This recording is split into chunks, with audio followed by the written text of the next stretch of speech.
Thank you. We'll move on to item number 8. Mr. Buttner. My name is Christopher Buttner, publisher of Calaveras-2024-Election.com. On March 14th, 2023, I addressed this board in opposition of an agenda item appearing to be a pretext for a $50,000 gift from TOT funds to the Chamber of Commerce.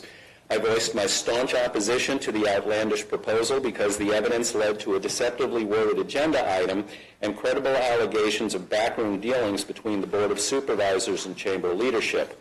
On June 30th, 2023, I published to Calaveras-election.com highly detailed forensic financial analysis reports after examining the Chamber's IRS tax filings back to 2004, revealing a chamber that reported annual operating deficits with expenses exceeding revenue, losing between $4,300 to $65,000 per year for 10 out of 18 years. Google Calaveras County Chamber of Commerce Revenue Expense Analysis Part 1 or Part 2. My investigation, which led to grand jury, California Attorney General, and Calaveras DA complaints, revealed a well-corroborated fact pattern. The standard operating procedure of Calaveras government is one of institutionalized endemic corruption born of duplicity, backroom dealings, and influence peddling by and between the supervisors and the conflicted leadership of multiple business bureaus. On December 12, 2023, the Calaveras government entered into an agreement with the Chamber under, I allege, a ruse. The $50,000 TOT allocation would be used to promote tourism in the west end of the county through to June 30th, 2026, which is the responsibility of the CVB. The facts allege the $50,000 TOT allocation is really an effort to prop up a chamber plagued for decades by gross mismanagement and financial ineptitude from a revolving door of unqualified executive leaders, which, according to my research, is now on its 5th CEO in 5 years. On March 14, 2023, I asked you, what is the Chamber's justification for holding out a tin cup for taxpayer-funded welfare? Today I gave you the facts, putting it on the record again. A Chamber of Commerce is supposed to be staffed by the best and most experienced business leaders in the business community. If a chamber has repeatedly exemplified that it cannot make and manage money for itself for 20 years, when will it make and manage money for its membership? Again, as I said on March 14, 2023, if the chamber needs money, let it propose a business plan demonstrating how they'll deliver an acceptable ROI on a low-interest $50,000 SBA loan. I'm Christopher Buttner, publisher of Calaveras-2024-Election.com. Thank you.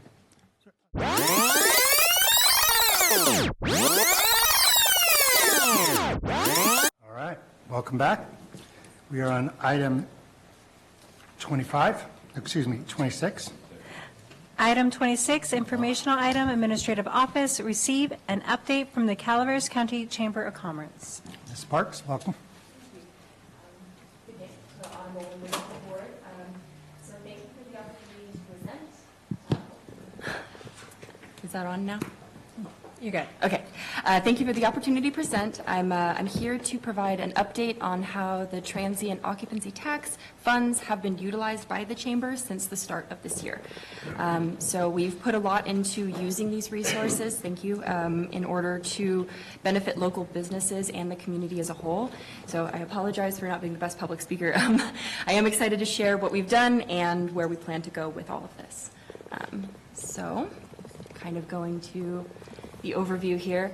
What I want to kind of go over is what we have received and how those funds have been allocated. So we're going to go over event expenditures, marketing expenditures, kind of a summary of the budget and what is on our list for next year, and hopefully I'll be able to answer any questions for you. First, going into what we have received. So since the end of December until now, we have received $50,000 in TOT funds. This was used to hire staff and to help, being me and my administrator, Jamie, and to help promote tourism in the west end of the county, focusing our efforts on that side. So I kind of tried to break down how we budgeted that money so you could kind of see the main places of where it's going. So the funds we received were budgeted in a way that breaks down to about 40% of staff wages, 10% for marketing, physical and digital, and then 50% to events. Those events broken up into workshops for education for businesses, community events to bring awareness to the public and to businesses, and networking events to connect businesses to each other, and also to showcase locations in our county, particularly on the West End. So for the event expenditures and the results, in this section, I kind of want to go over what goes into these events and some of the results that we have been able to collect. So these funds, most of these funds were also spent at local businesses in the area as well, so kind of back into the community. So for our workshops, I'll try to be brief. So for our workshops, you can kind of see the list of things that we have spent money on, being experts or consultants hired, meals provided at these events, the facilities that needed to be used, whether renting the spaces or things like that, marketing materials, workshop materials if they required paperwork or things that they needed to have to learn in these classes, and then also the staff wages for us to be there to put on the events. So we've put on a lot of them.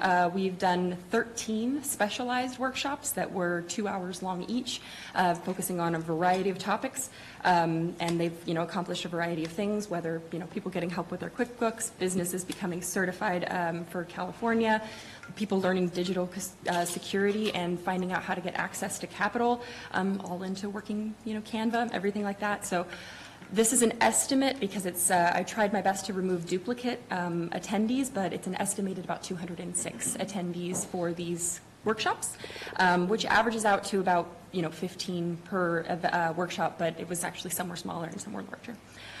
Yeah, so that's that. So community events, I kind of set that up the same way. So you can kind of see what we had to spend money on to make the event happen, the amount of events that we've done. We've done some Good Morning Calaverases. We are going to be doing a debate tomorrow. We just did State of the County last week, and our On the Right track events that we've done in April. And then marketing events are like our Spring Around Town and our Plaid Friday kind of events that we're trying to offer to all of the local businesses to participate in and to kind of bring in tourism. We have an estimated amount of 262 people who have attended these events, and that does not count the 275 students that participated in like the On the Right Track program and the 55 participating businesses for those campaigns. So it's kind of nice to be able to see that data. Networking events, similar thing.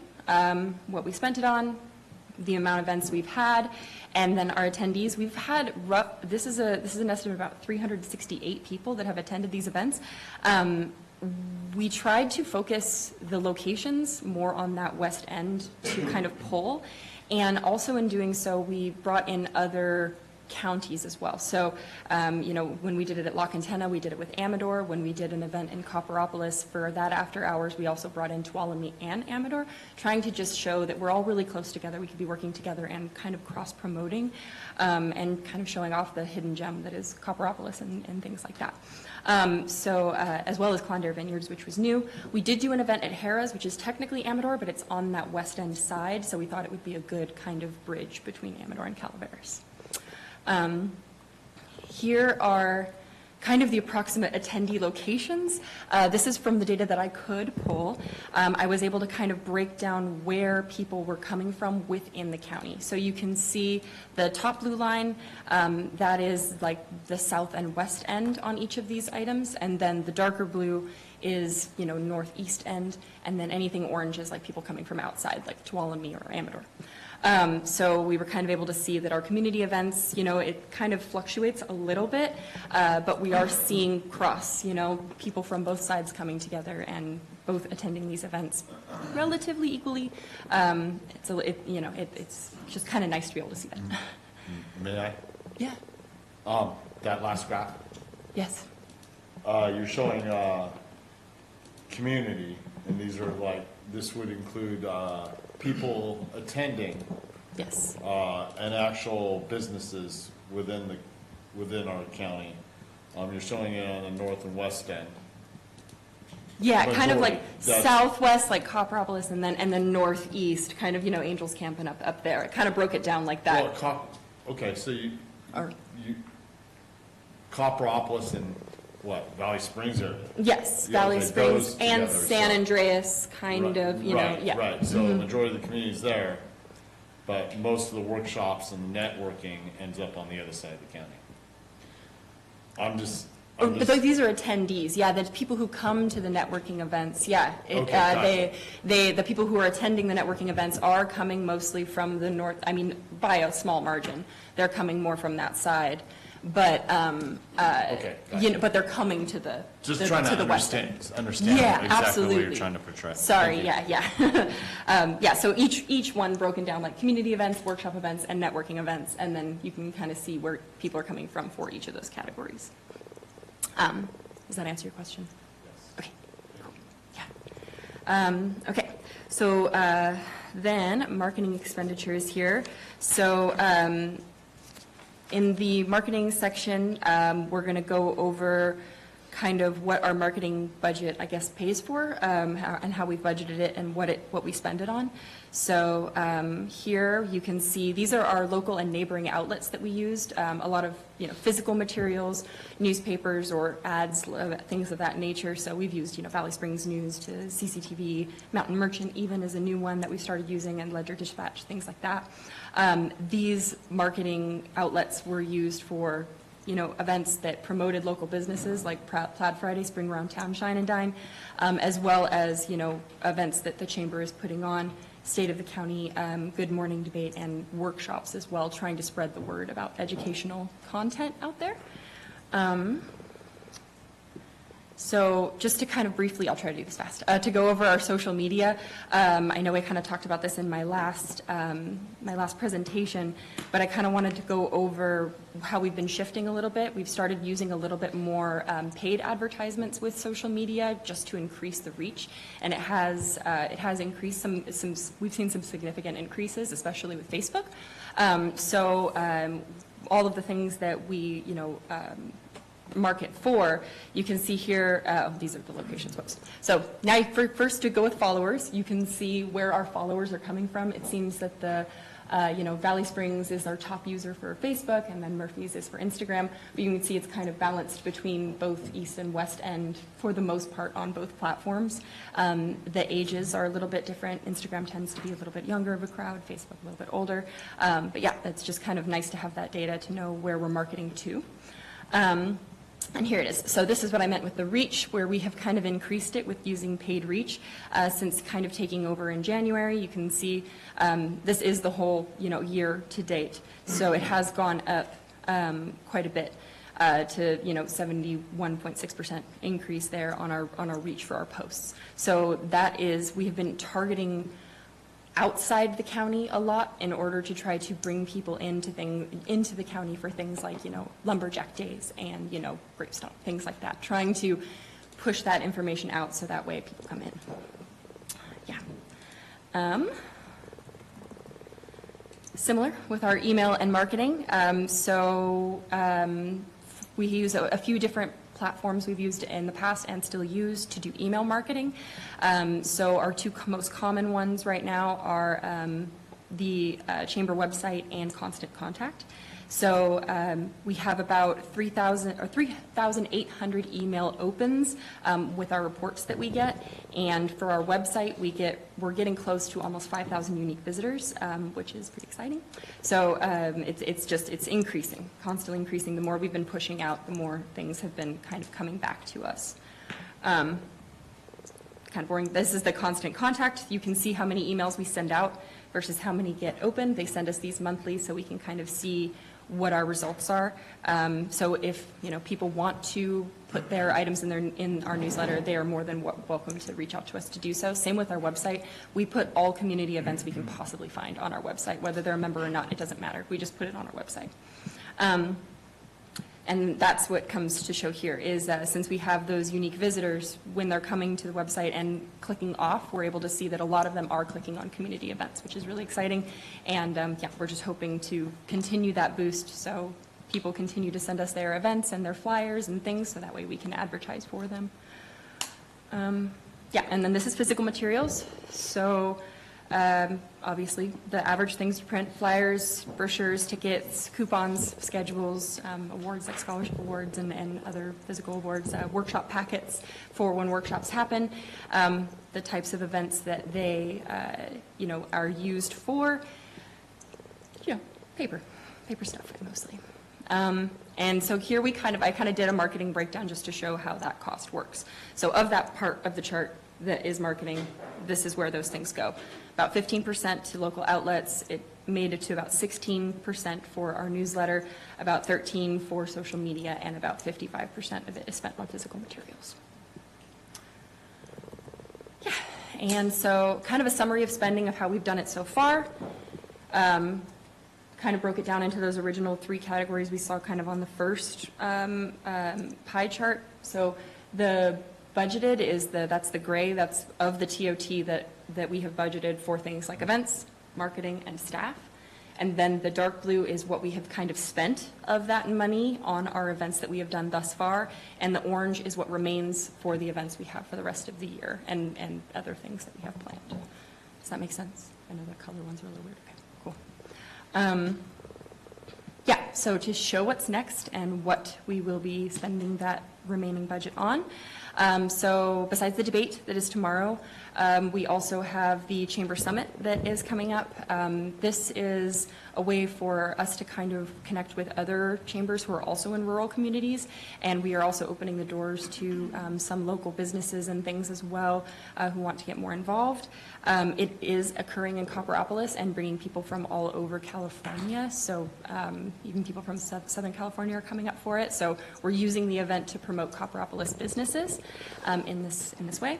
Another event that I'm really excited about is we are going to be doing a Giving Tuesday this year. So we're going to be doing a kind of fundraising event for any local nonprofit. So any local nonprofit can sign up and they can be represented with a booth or, however they want to be represented. And all of the funds that we raise in that evening will be, distributed between the nonprofits that participate.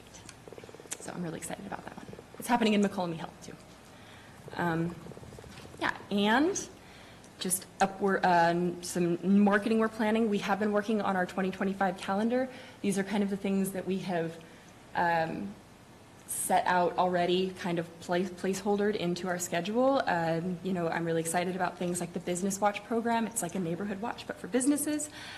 We plan on doing a child care job fair, working with the Resource Connection to educate more child care providers in our area or help them become child care providers.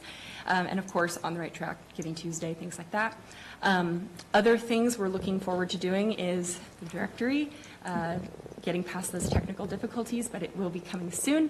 And then doing our community event maps. This is something that we were excited to do to kind of show when events are happening in the area, like Christmas parades. You could have a brochure and a map that shows where all of the Christmas parades are. It's easy to hand out and maybe have, businesses advertised on that as well. But it would also be a way to kind of showcase, those highway lines that we talked about of like, bringing people in this way and bringing people in this way. If you have like an actual physical map, you can be like, hey, stop by all these events. And so it would be cool to do for things like parades, caroling, trunk or treats, things that are safe to do with your kids, and also reasons to come to towns. And then business catalogs. That is something I want to start digitally and then eventually move to print, where we showcase businesses in the area in like a directory that's printable. Yeah. I think that's everything for the most part. I'll do my best to answer questions. Supervisor Stopper? The first time wasn't this fiscal year. It was the prior fiscal year when we brought forward these TOT dollars to them. From my recollection, and please correct me if I'm wrong, we brought forward these dollars to fill in a space that we felt was needed on the west side of the county. Now, north, west, east, south. When we, as Board of Supervisors, say the west side of the county, we're talking specifically more towards District 2, 1, and 5. And not that And understandably so. It's like when it came to the Visitors Bureau at the time, where the concern started to arise, was that, you know, the Visitors Bureau's focused on bringing people in for our extracurricular activities and, Ironstone and other things. And for the most part, these lie within the Highway 4 corridor. So we felt there was a gap when it came to the businesses on this side of the county, because we felt that it needed to be filled a little bit, even though we have Comanche, Pardee, and Hogan, and McCalmy Hill, which are largely, in a way, we feel a tourist destination. We don't necessarily have the facilities for people to stay when it comes to TOT activities, but we do provide some destination qualities to our community, which, as we go through, that is our major business in Calaveras County, is destination spot. That said, as we move forward, I'd like to see more accurately and forward, like, we should you as the chamber should always be supporting the grape stop up there. I'm not saying don't do that. What I'm saying is these dollars should be focused more towards what the ask was at the time we allocated them. That's my opinion. Someone please correct me if I'm wrong when it comes to what we had discussed and what we had our expectations for when we put this forward as a Board of Supervisors. That's my recollection.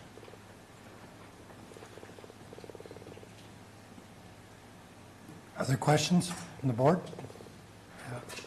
I would agree with Ben. And you're doing a good job. I just want to focus it a little bit more. Okay. And I think the chamber should represent the entire county, but when it comes to this reason, we're looking to fill in a gap we felt that was needed at the time we supported this. And I agree with what he's saying. That was the intention of this money, is to promote the west end of the county. Right. You've done a good job. We need to look at some more events, maybe promoting it down here, and some marketing in the area. Focused Yeah. with that money for that reason. And I will attempt to do more of that. Yeah. Absolutely. Yeah. Thank you. Supervisor Huberty?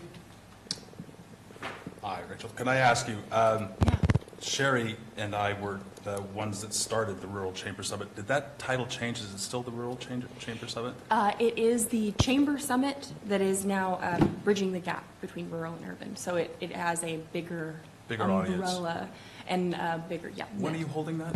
That is October 3rd and 4th. Okay. And how many attendees are you anticipating? Roughly about 30 this year, maybe. Oh, that's great. Yeah, Well yeah. done. So. Well done. And I just have to ask how many Calaveras-opoly games you have left? I did a count not too long ago. I think we're in like the 150 range. Great. Perfect for Christmas. Yeah, dinner. I think. Everybody grab a Calaveras-opoly game. Don't quote me on it, but yeah. Thank you. Thank you. Yeah, absolutely. Thank you. Other questions? Supervisor Fallendorf? Nothing? No. All right. This is an informational item. So thank you very much. Thank you.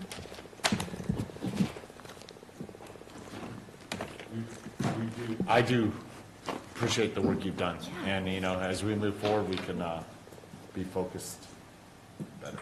Gotcha. Yeah. Is this open to comment? No, sir, this is an informational item. Thank you, sir. We typically do public comment on all items. You know what? Okay. This is an informational item, but we will allow public comment at the advice of council. Mr. Buttner? So Just go you and could- sit down. It's public comment. Mr. Buttner, you have 3 minutes. My name is Christopher Buttner, manager of Calaveras 2024. Election.com. Here's the only thing I wanted to hear from the Chamber of Commerce in the update. because the Chamber is hosting a Calaveras candidate debate forum tomorrow morning, September 25th, 2024 at 8:30 a.m. Now that the Chamber is in receipt of another $50,000 tranche of taxpayer money, I wanted to know if the Chamber debate moderator will ask the 4 candidates, of which one is an incumbent currently under scrutiny by the State of California Fair Political Practices Commission for alleged violations of the Political Reform Act about campaign integrity issues specific to the timely and accurate filing of FPPC campaign finance forms.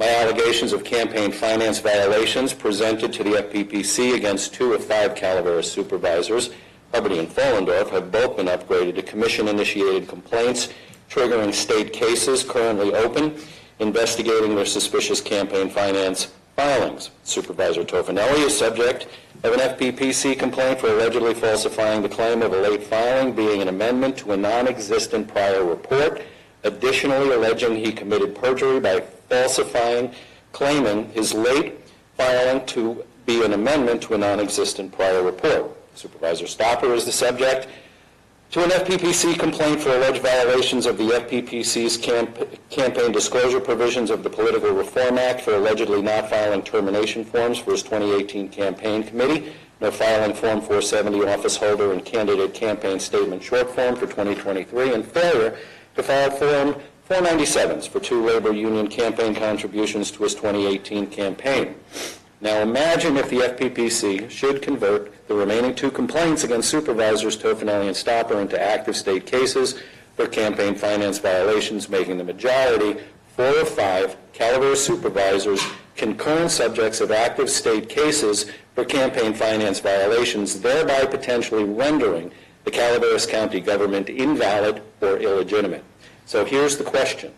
Will Supervisors Tofanelli, Stopper, Huberty, and Follendorf be asked by the Chamber's moderator tomorrow to resign from office if the FPPC determines they are serial violators of the Political Reform Act? My name is Christopher Buttner, publisher of Calaveras 2024 Election.com. Thank you. Thank you. Is there other public comment in the room?